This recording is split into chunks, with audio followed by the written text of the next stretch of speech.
Sounds.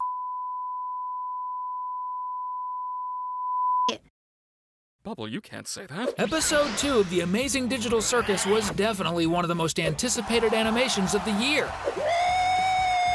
But did you notice all the small details and Easter eggs in this new episode of the series? I don't know. Let me check.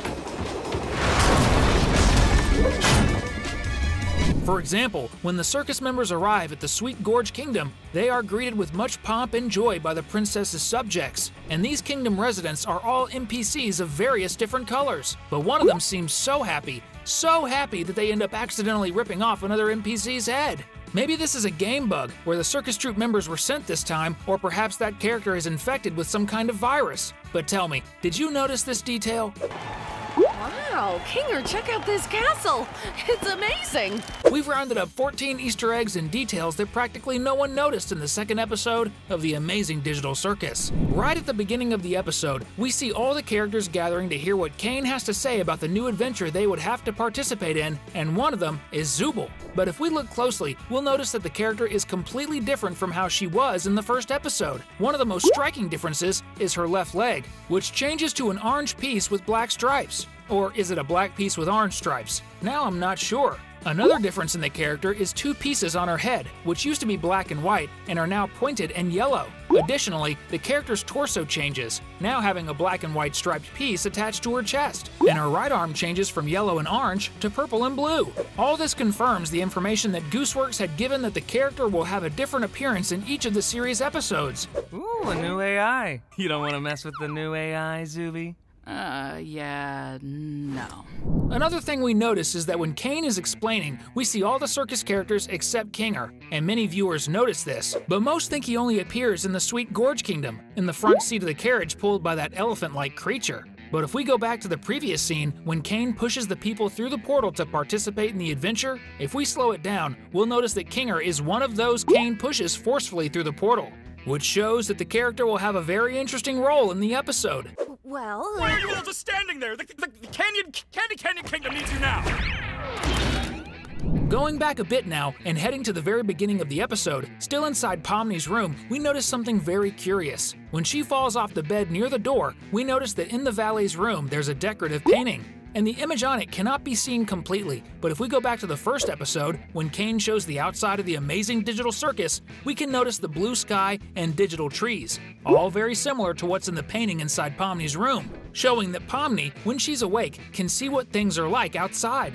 And if you're into the Amazing Digital Circus, comment down below, #Circus, so we can see how many people are following the series. Going back to the Sweet Gorge Kingdom once again, when the characters arrive there, as we've already mentioned, they are greeted with much celebration and pomp.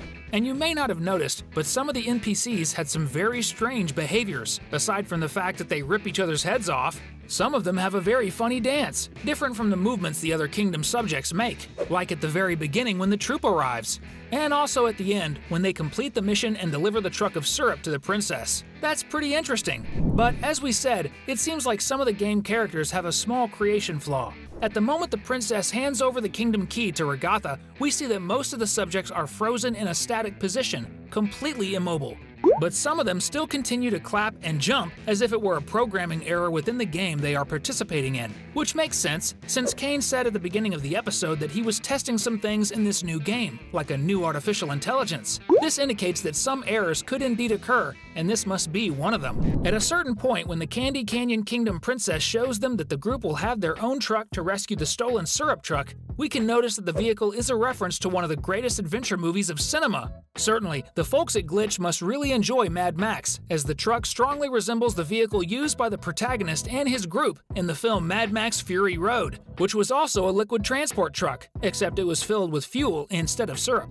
And that's not the only reference to one of George Miller's masterpieces. When the circus group is chasing the alligator gang, we can see that the criminals activate a series of spikes on their truck. This is all very similar exactly to a Morton Joe's enemy group who tries to loot the fuel truck in the movie, where their vehicles are completely covered in spikes, just like the truck ends up being, showing that the reference to the 2015 film is really very clear. Let's give him some of this.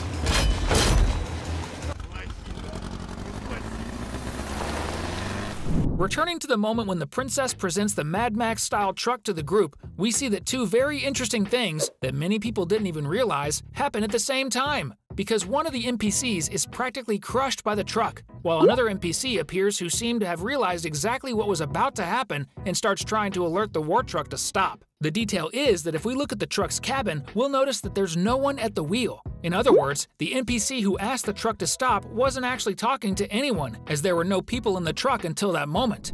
When Pomni and Jax's group is already inside the truck, we see two very interesting things that few people noticed happening. The first one is that while Jax is forcing Gangle to do what he wants and showing the gun to her, if you look at the back seat where the rest of the group is, we can notice that Kinger is mimicking cleaning his ears. The detail is that he doesn't even have ears. In fact, I think the only one in the group who does is Jax. But anyway, I'm in doubt. Did Kinger clean some wax from his chest piece head? While we think about whether this is possible, if you're not subscribed yet, click down below on the subscribe button and join our team.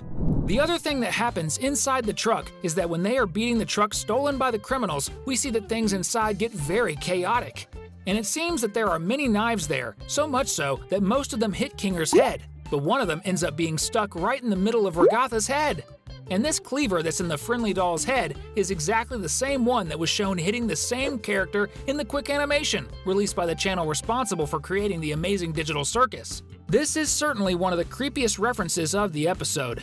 Everyone knows that the biggest challenge of living in the world of the amazing digital circus is trying to maintain sanity at any cost, as Pomni is realizing. And there's a reference to one of the craziest characters in fairy tales and animations in episode 2 of the series. When Pomni and Gummy Goo, the friends she makes during the game, end up being thrown into the game's background, they go through an area that seems to be a limbo between the game's reality and the place where the characters are generated and stored. And this zone that divides the two realities is filled with tea kettles, empty spaces, and nothing else. This seems to be a reference to the Mad Hatter, one of the main characters in Alice in Wonderland, who always made his afternoon tea with his guests.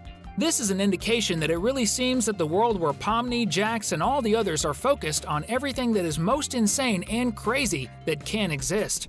I don't know if you noticed, but when the circus characters arrive at the kingdom, we see that the signs outside the castle show the first indication of the existence of Fudge, that monster living at the bottom of the gorge. But from the signs, it's possible to deduce that there isn't just one Fudge, but two. At least that's what it seems, since the drawings are quite different from each other, even though the warning messages are very similar. In other words, does Fudge have a brother or a spouse?